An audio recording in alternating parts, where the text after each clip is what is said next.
Welcome to this video tutorial. In this tutorial, we're going to discuss the Berry ratio. In previous tutorials, we've talked about the definition of the Berry ratio and when it's appropriate to use it. And in this tutorial, we're going to talk about a specific example of using it because there's a different service level between the tested party distributor and the comparable distributors that you're using. This is a slide from a previous presentation where we've talked about all the different situations where it's common to use the Berry ratio. We want to focus on this one, where the tested party provides a different level of service relative to the comparables, and that's being captured in the operating expenses. Now up above you see the definition of the Berry ratio. It's the gross profit divided by the operating expense. The base operating expense is taking into account differences that might be coming about with the amount of service level that's being offered. When your tested party, which is a distributor, has a much different ratio of operating expense relative to cost of goods sold, well then, especially when you compare it to the comparables, what are the implications of that? Well, it could be that it's providing a different level of service with the sales of the goods.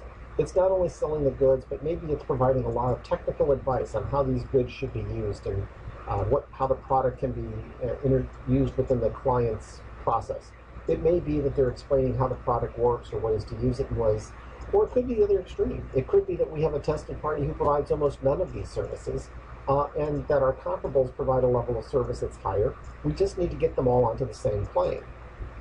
I like to use the example of the difference between buying cosmetics at Nordstrom's versus CVS. When you go into a Nordstrom's cosmetics area and you're going to buy cosmetics, it's a much different experience than CVS. A sales lady will greet you. She'll bring you over to the counter, often offer you a chair to sit in, a stool right by the counter where she can bring out all the products that she wants to show you. She'll talk to you about what cosmetics you're using currently, why you're there today, what you're looking to buy. She'll start sampling the products for you. She'll even maybe start putting the makeup on, applying it for you to show her it would work for you, giving you lots of ideas about what you might want to buy. And at the end of the experience, you'll walk away with a large bag full of cosmetics, probably lots of samples of other cosmetics that you might want to try in the future, and all of it often given to you in a gift bag because you've paid a certain amount of money and you have a special promotion on today.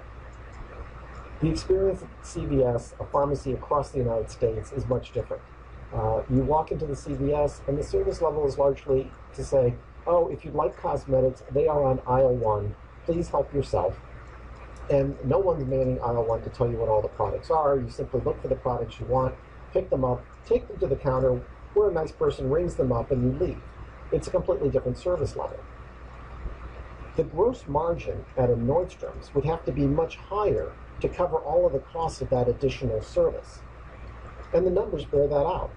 Here's a quick look at the gross margins of CVS versus Nordstrom's for the last 3 years.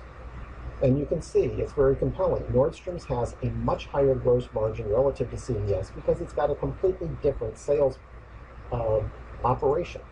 CVS can get by with a lower gross margin because it has much lower operating expenses to recover compared to a Nordstrom. While the gross margins of the two companies, Nordstrom's and CVS, are quite different, their Berry ratios, however, are not that far apart. As we can see from this chart, which shows some of the details of their financials, including their Berry ratios, that the Berry ratio for Nordstrom's is fluctuating between 1.35 and 1.37. The Berry ratio for CVS is 1.39 to 1.42. You can see a high degree of similarity in those two ratios.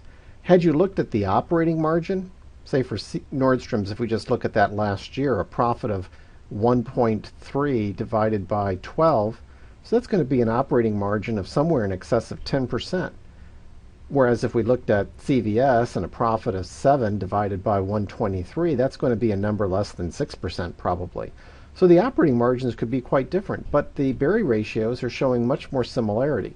Again, this is all driven by the fact that though they are running much different service modules, the Berry ratio is taking that into account and is using the operating expense as the base, and we're stating them on a more apples-to-apples basis. What is their gross margin per dollar of operating expense spent? Thank you, and have a great day.